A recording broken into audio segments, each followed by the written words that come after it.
Donc, merci beaucoup, Julien, d'avoir accepté de répondre à nos questions. Ça fait plaisir. Juste pour expliquer un peu de contexte à ceux qui nous écoutent, là, je t'interviewe pas tant pour parler de ta super belle carrière, mais c'est vraiment, tu es quelqu'un qui a lancé une compagnie qui s'appelle Breeder, qui est des espaces en location sur demande un peu partout en Amérique du Nord maintenant. Puis en fait, je pense que tu es quelqu'un, puis tu es un ancien journaliste, donc tu as un sens du marketing assez incroyable, tu es un des premiers podcasters. Donc je pense que tu es quelqu'un qui peut vraiment apporter à des gens qui essayent de lancer une start-up rapidement. Puis ce qui est impressionnant, c'est que Breeder, c'est ta première start-up en tant que C'est la première compagnie qui a été commencée avec du capital de risque. OK. Puis, tu as vraiment fait, tu savais quoi faire. Il y a des gens qui sont, OK, ben ma troisième start-up, je savais qu'est-ce que je faisais. Là, j'ai l'impression que quand tu as lancé Breeder, tu savais vraiment ce que tu faisais. Je vais te poser une question vraiment plus pratique pour les gens qui aimeraient justement avoir un succès comme Breeder cette semaine. Ben, en tout cas, ça va prendre plus qu'une semaine, mais ils pourraient peut-être commencer. Tout d'abord, dis-moi, c'est quoi le début de Breeder? Comment ça t'a pris de temps?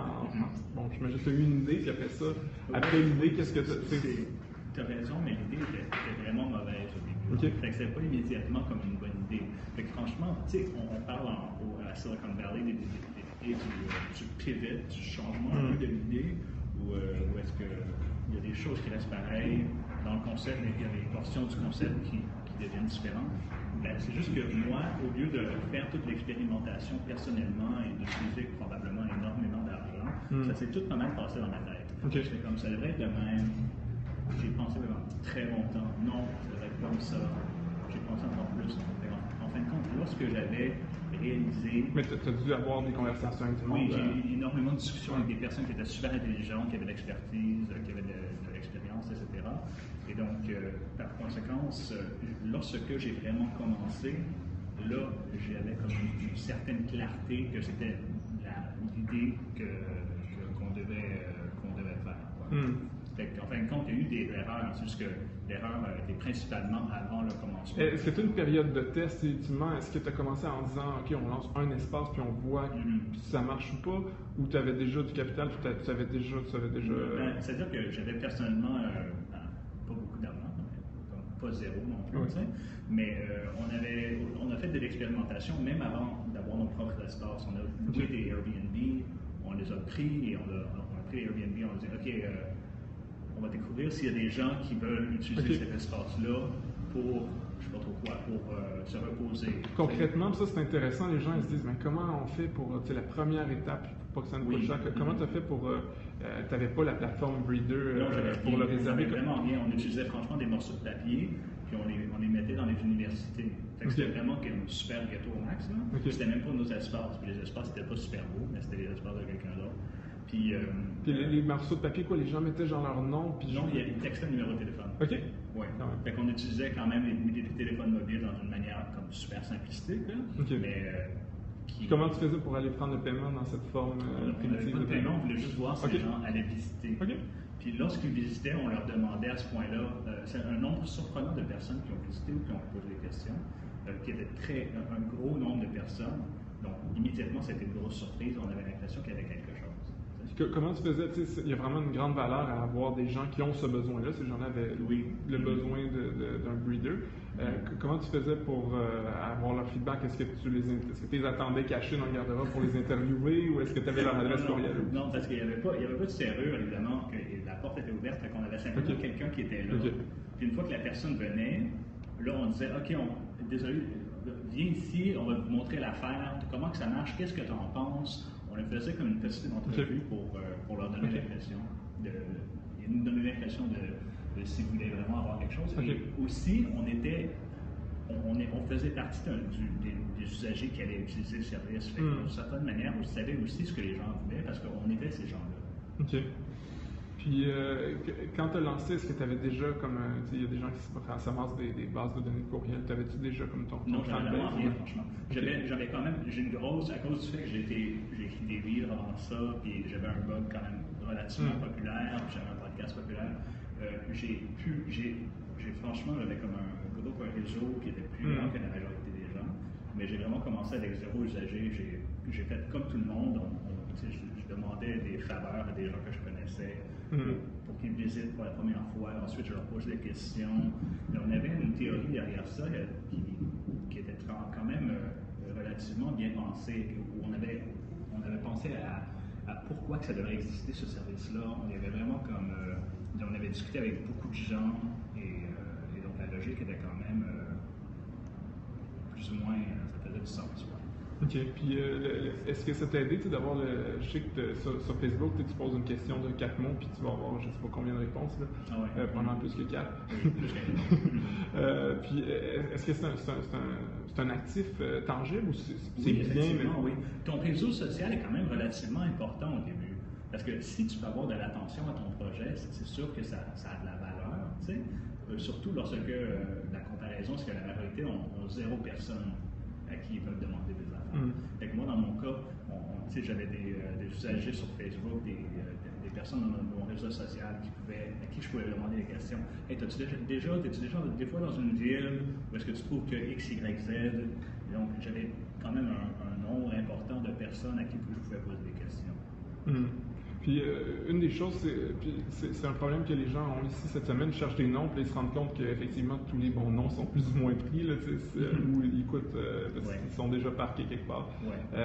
Puis, une breeder, c'est un nom, c'est dans le dictionnaire, il manque pas de lettres, c'est pas un point name ou un point quelque chose.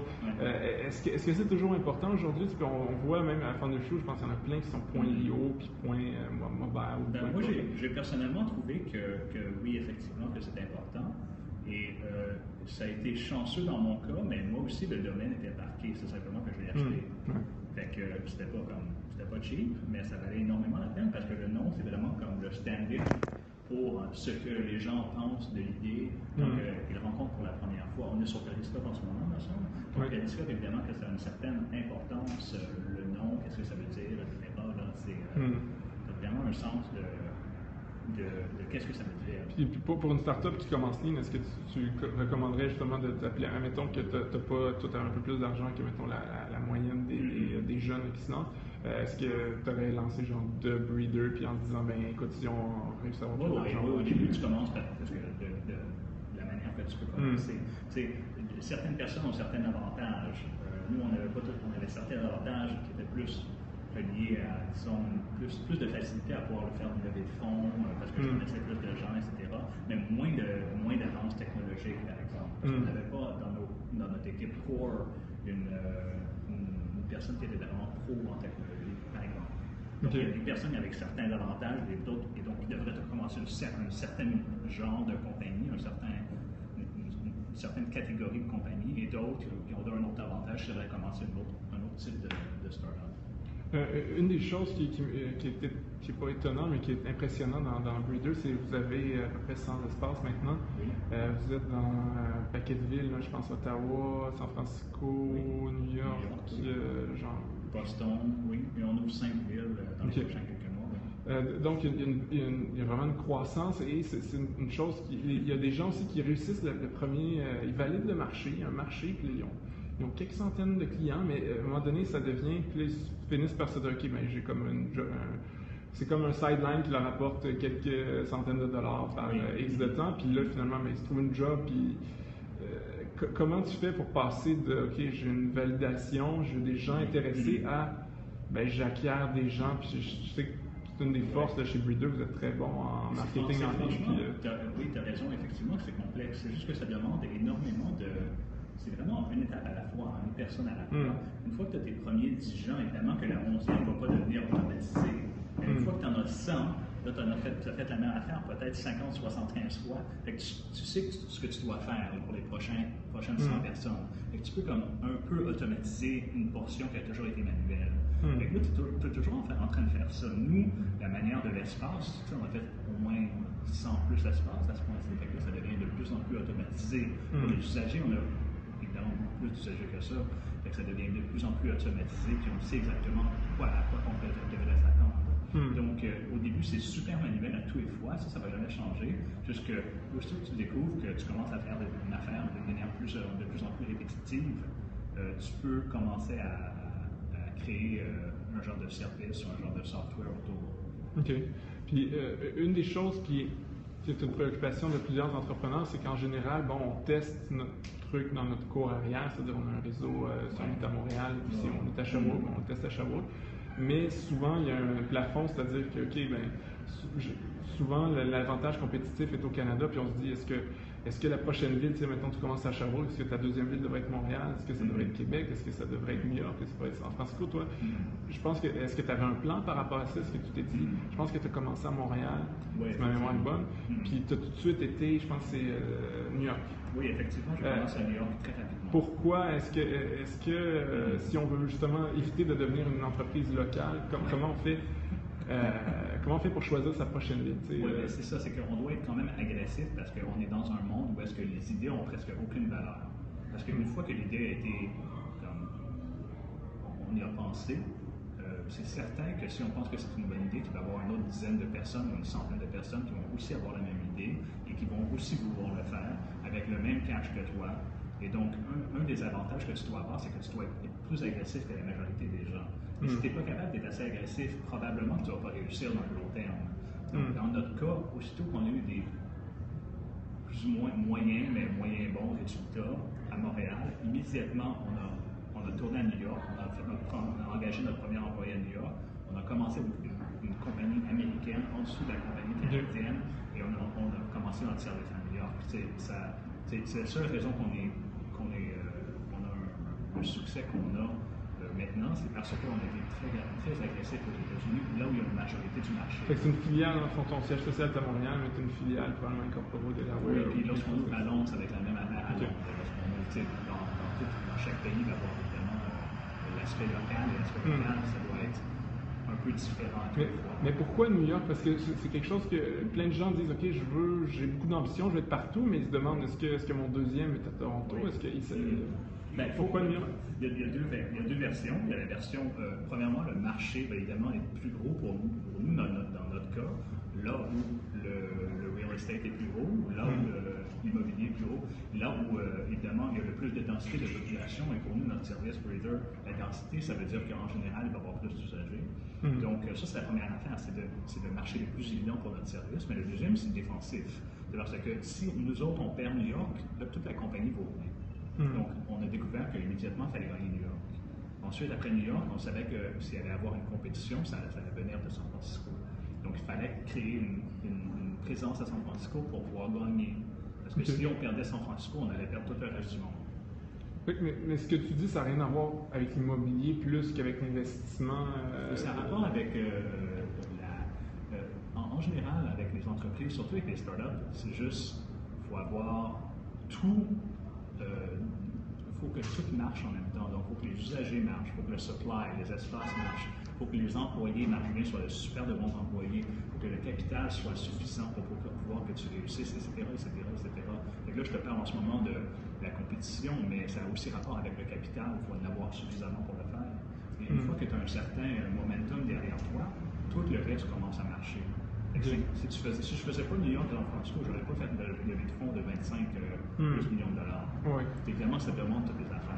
Puis c'est intéressant, je t'écoute parler, puis je pense, puis j'ai visité quelques espaces breeder, puis je sais qu'il y a vraiment un souci que ça soit, le pot de crayon soit au bon endroit, que la marque, le nom, c'est un très bon nom. Donc j'ai l'impression que, est-ce que tu vois un conflit avec Lean, puis il y a un débat dans le milieu des startups, est-ce qu'on doit être Lean, est-ce qu'on doit lancer un produit dont on n'est pas très fier, ou on doit attendre qu'il soit totalement parfait? Puis là, j'ai l'impression que tu appartiens plus à la deuxième école, ou je serais curieux de t'entendre sur le sujet. Nous, notre service n'est pas encore, je ne dirais pas qu'il est parfait du tout. On a encore beaucoup d'erreurs que nous, on voit. D'ailleurs, je suis sûr qu'il y a des gens qui utilisent le service qui voient les erreurs aussi.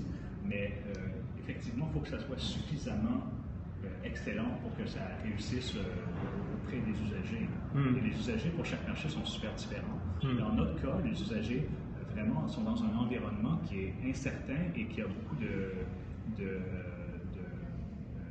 diversification. Les espaces, les cafés sont toujours différents, le Wi-Fi est toujours différent. Toutes les autres, chaque café, chaque espace où on se trouve à New York, par exemple, est toujours différent. Donc, pour contraster ça et pour créer un sens de sécurité auprès des usagers, on essaie de créer un sens consistency, de vraiment assurer que tous les espaces soient relativement pareils. Mais c'est différent pour tout le monde. Je te comprends bien, il y a quand même un danger à lancer trop tôt pour apprendre, mais là, si tu as de l'apprentissage, mais tu brûles ta marque. Oui, effectivement. Tu as comme 1 ou 2 shots, par exemple. Dans pas mal tous les espaces. Par exemple, en ce moment, Twitter est comme en train de faire son 2e essai, un peu. On sait que dans les nouvelles, que ça va pas super bien. Donc, ils changent leur CEO, évidemment, il faut plein d'affaires. Là, on a comme un 2e shot. Mais après, dans la technologie, tu as comme 2-3 shots. Et une fois que tu as fait ça, puis ça n'a pas réussi, tu es pas mal terminé. Il faut que tu commences une nouvelle affaire. OK. Puis, pour revenir aux préoccupations, là, on parlait de croissance, puis bon, en 7 jours, ils n'ont pas le temps de croître beaucoup. Qu'est-ce que quelqu'un qui est au début, qui n'a pas beaucoup de moyens, peut faire pour, justement, tu sais, toi, tu as la chance d'avoir un gros réseau sur Twitter, sur Facebook, sur ton blog. Tout le monde a leur propre avantage, ce qu'on appelle un unfair advantage. Unfair advantage, ça veut dire quelque chose que tu peux faire que il y a d'autres gens qui ne peuvent pas faire.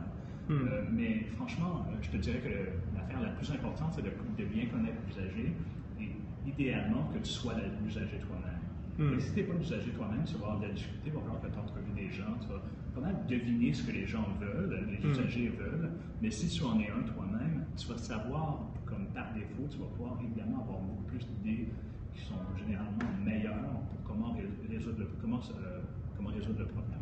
Ça serait quoi, par exemple, ton unfair advantage? Fais en sorte que... Moi, franchement, j'en avais plusieurs, évidemment, au début, maintenant, on faisait. Au début? Au début, premièrement, j'avais un réseau qui était plus grand que tout le monde, donc j'ai pu faire une levée de fonds de 1,5 million immédiatement. Donc ça, évidemment, c'est un avantage. 2, c'est que en tant que Québécois, je suis francophone, c'est ma langue maternelle, mais j'ai travaillé énormément aux États-Unis, donc je suis très américain comparé à la majorité des Québécois, donc je comprends bien le marché américain. 3, je comprends la technologie en général, et ça fait 10 ans ou 15 ans que je cherche la technologie, donc j'ai la capacité de pouvoir voir comment que la technologie va avoir un impact sur l'immobilier, et la majorité des personnes dans l'immobilier ne le savent pas eux-mêmes. Donc j'ai comme une meilleure idée à cause du fait que je connais la technologie. Mais aussi, ma cofondatrice a été super bonne, évidemment. C'est quelqu'un sans lequel je ne pourrais pas réussir. J'ai une équipe de personnes à Montréal qui sont... il y a énormément d'avantages. Tu commences avec juste un avantage. Quand tu choisis ça, on espère que c'est de connaître l'usager et ensuite tu continues avec ça. OK. Mais parce que je vois aussi des gens qui ont des bonnes idées, ils identifient un problème qui est réel, mais on se demande, bon, pourquoi ils sont, c'est la deuxième question, l'unfair advantage, pourquoi tu es la personne, c'est un problème très difficile à résoudre si d'autres entreprises ne sont pas capables de le faire. Qu'est-ce qui fait que toi, tu es capable de le résoudre? On cherche vraiment une affaire, dans le monde du capital de risque, du venture capital, on appelle ça founder market fit.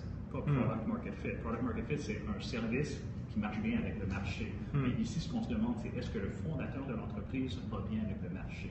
Donc ça, c'est aussi très important. Si ce n'est pas le cas, dans ce cas-là, Julien, ce qui se passe, c'est qu'effectivement, qu'il n'y aura pas de réussite. Il faut vraiment qu'il y ait plusieurs choses tout en même temps qui marchent très bien. C'est très rare. Un service commercial, c'est encore plus rare que ça réussisse qu'un service d'entreprise. Un service SaaS, évidemment que tu peux plus travailler dessus, ça va prendre plus de temps. Un truc comme Snapchat, 99 fois avant la 100e fois, ça n'a pas réussi. C'est juste la 100e fois et c'est comme un accident que ça a réussi cette fois-là.